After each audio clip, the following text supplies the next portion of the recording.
শুভ দুপুর বন্ধুরা। তো দেখো আজকে আমি কি বানাবো হলো চিংড়ি মাছের চাট। তোমরা কখনো কি বানিয়েছো বা খেয়েছো? দেখো আমি এই রকমভাবেই বানিয়ে থাকি চিংড়ি মাছের চাট। আর যদি তোমরা এরকমভাবে বানিয়ে থাকো তো কমেন্টে জানিও, আর যদি অন্য প্রসেসেও বানাও সেটাও কিন্তু কমেন্টে কিন্তু জানাবে। আমি একদম সিম্পল ওয়েতে চিংড়ি মাছের চাট বানাচ্ছি। আসলে আমার বাবা খুব ভালোবাসতো, তো বাবাকে বানাতে দেখতাম ছোটোবেলায়। বাট বাবা তো এখন আমাদের ছেড়ে অনেক বছর হয়ে গেছে, চলে গেছে, তো এখন আর সেভাবে হয়ে ওঠে না এইসব খাওয়ার। তো আজকে খুব ইচ্ছা করছিল যে বাবা যেমনভাবে বানায় ঠিক আমি সেই রকমভাবে বানিয়ে আজকে আমি খাবো। তো আমি চিংড়ি মাছটা নুন হলুদ দিয়ে যেমন ভাজে আমি ভেজে রেখে দিয়েছি। এবারে আমি সব রেডি করে রেখে দিয়েছি। আমি এক একটা করে বলছি। এটা তো চিংড়ি মাছ ভাজা আছে, ভেজে রেখে দিয়েছি। এখানে নিয়েছি পেঁয়াজ কুচি আছে, আর এখানে নিয়েছি ধনেপাতা কুচি, পাতি লেবু আছে, আর কাঁচা লঙ্কা আছে, ঠিক আছে, আর টমেটো। আর আমি কিভাবে বানাচ্ছি এবার প্রসেসটা শুরু করছি, ঠিক আছে। প্রথমে চিংড়ি মাছগুলোকে একটু করে নিয়ে এবারে পেঁয়াজ কুচিটা দেব, পরিমাণ মতন দেব পেঁয়াজ কুচি। যেহেতু আমি একটু পেঁয়াজটা বেশি ভালোবাসি তো পরিমাণটা একটু বেশি দেব। দেবার পর টমেটোগুলো দিয়ে দিই।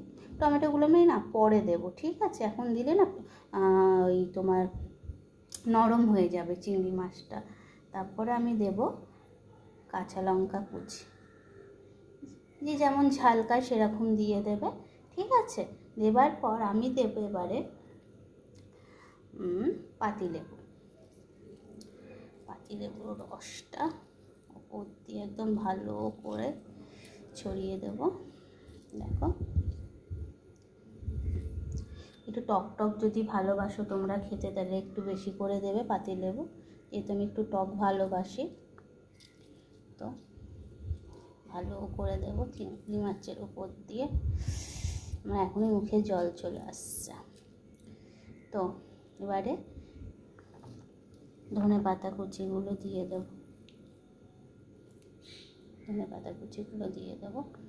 এবারে সব টমেটোগুলো দিয়ে দেবো। টমেটো তোমরা খেলে দেবে, না তো দেবে না, কোনো ব্যাপার না, যেহেতু আমি খাবো তাই দিলাম।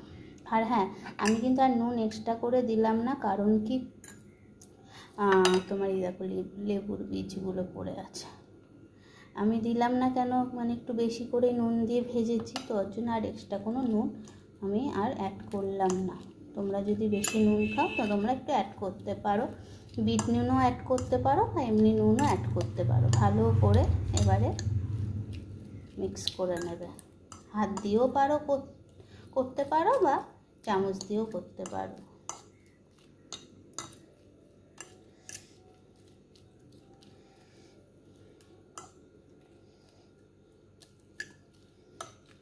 আমার বাবা কথা যে কি মনে পড়ছে তোমাদের বলে, আমার বাবা খুব ভালোবাসতো গরম ভাতের সাথে, দারুণ গরম ভাতের সাথে এত সুন্দর লাগতো না। আমি অনেক বছর পর করলাম।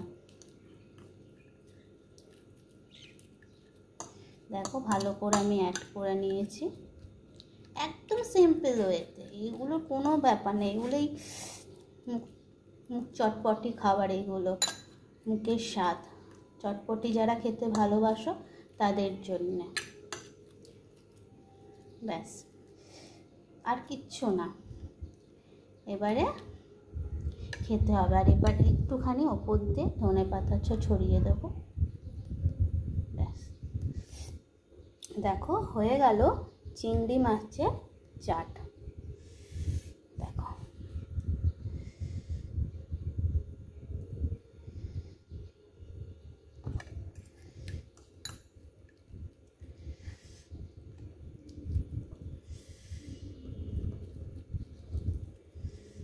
লেবুর রসটা দেওয়াতে না আরও, হ্যাঁ তোমরা যদি পারো একটু চাট মশলা ওপর দিয়ে ছড়িয়ে দিতে পারো।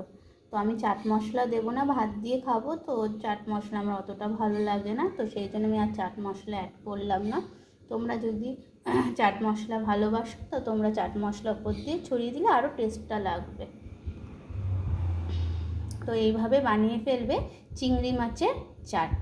ভালো লাগলে ভিডিওটাতে লাইক করে দিও, কমেন্টে জানিও কারা কারা এরকম চিংড়ি মাছের চাট খেতে ভালোবাসো আর এরকমভাবে কে বানাও এই প্রসেসে।